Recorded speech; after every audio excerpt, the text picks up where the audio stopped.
Southampton versus Nottingham Forest, a crucial match in the relegation zone of the Premier League. Southampton sit 20th, Forest sit 18th.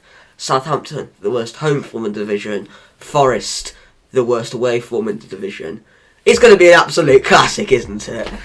But yeah, today I'm going to be previewing the Southampton versus Forest game, which is happening on Wednesday, the 4th of January. And yeah, without further ado, let's go. So, we have a huge game in the relegation battle, obviously. If you couldn't somehow work it out, I'm a Forest fan. If you're not a Southampton fan, I'm gonna go through some stats, gonna go through some numbers, give you my score prediction, look at the lineups, the team news, all that sort of good stuff. But, I mean, going into this game, if this was at home, so if it was at the City ground, I would feel a lot more confident because we've got all of our points bar 2 at the City ground, and we perform a lot better at the City ground.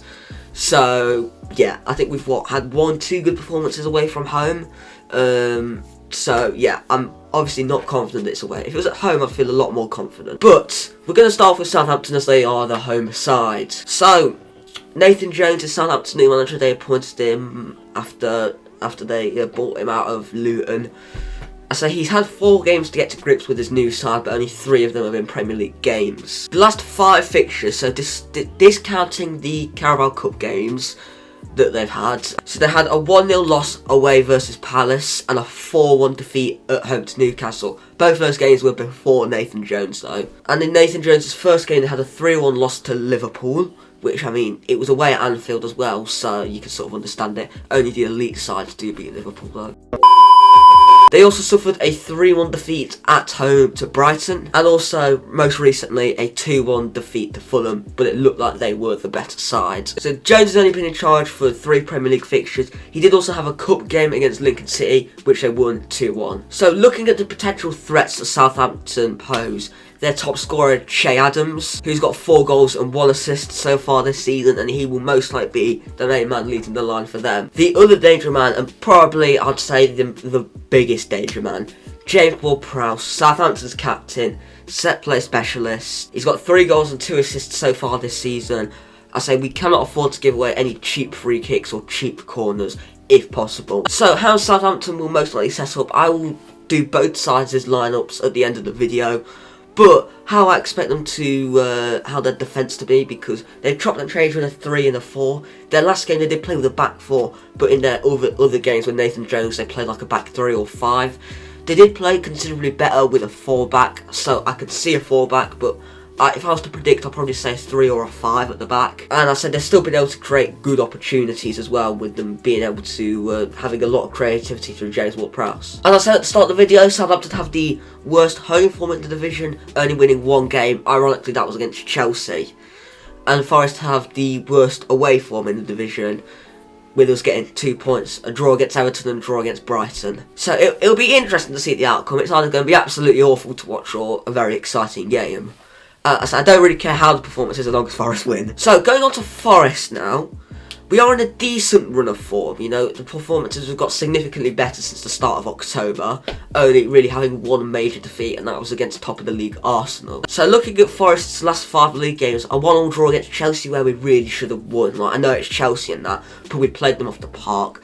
Other than their goal, they didn't really have any other out-and-out shots. We did lose 3-0 away to Manchester United though, but we had a goal that was offside, and it was a little bit dubious. It was flagged for offside because it apparently hit Bolly's leg. I don't really know if it did hit Bolly's leg, because Yates is definitely not offside. And then before the World Cup break, we had a 1-0 victory against Crystal Palace, a 2-2 draw against Brentford where we were robbed by VAR and really should have won that game. That 5-0 loss to Arsenal where we did play alright for the first half, we just had like 10 minutes of pure crap and then we just got battered. So overall, 5 points from our last 5 games. We definitely have deserved more than that, but again, it's not a terrible return to have. So looking at the predicted 11 for each side, so this is Southampton starting 11 from the game against Fulham. I don't think they're going to make a lot of changes to it because looking at the numbers and the stats, they played alright. Fulham had a bit more quality in the end. So, you know, Fulham only having, 2 shots on target. I'm pretty sure both of those were the goals. So, we have to be clinical in front of goal. But yeah, so we also have to be defensively solid because Southampton are creating the chances. It's not like they've been totally abysmal. They are creating chances. But I don't think Nathan Jones will make many changes to starting 11. Again, I'm doing a lot of an outside looking in here. I've not watched loads of Southampton's games, but I don't think they'll make many changes to the team. They had a pretty much complete overhaul in the summer, bringing in a lot of new players, a lot of young players. But I don't think he'll make many changes. I think only maybe 2 changes he'll make. So I can see Southampton playing something similar to this. Looking at Forest starting 11, the team that I would play, I would go unchanged apart from one. I bring in Scarpina for Brennan Johnson because Scarpina is now available, and Jono, he's been a bit inconsistent. He can be a little bit greedy on the ball sometimes, but I think he's a very good asset to have coming off the bench. I would not be surprised though if Stevekeeper did go 100% unchanged. I really do want to see Scarpina start though. But yeah, so obviously this is my starting 11 on screen now. Henderson in goal, a 4 at the back of Loddy, Worrell, Bolly, Oria, midfield 3 of Yates, Freuler, Mangala, and the front 3 of Gibbs White, Awoni, and Scarpina. So there's a bit of debate over where Bolly should play. I mean, he did get the assist, his height got the assist for Serge Aurier's goal against Chelsea, and I would be satisfied with him playing. He did look a bit rocky, a little bit shaky against Man United, but again, he put in a very good performance against Chelsea. But he has an aerial threat as well, which could be useful from defending set plays that James Ward-Prowse puts in, and also with attacking set plays as well. His height could be useful. So that's why I'll keep Bolly in the team. As I said, only change Scarpina for Jono and have Jono sort of an impact sub. Into the game itself now. Now, I think first half it's going to be a little bit cagey. First 30 minutes, not much will happen. I think one team might score right at the end, but I'm not sure who. Now, it's what the second half, I think it'll get a little bit more interesting.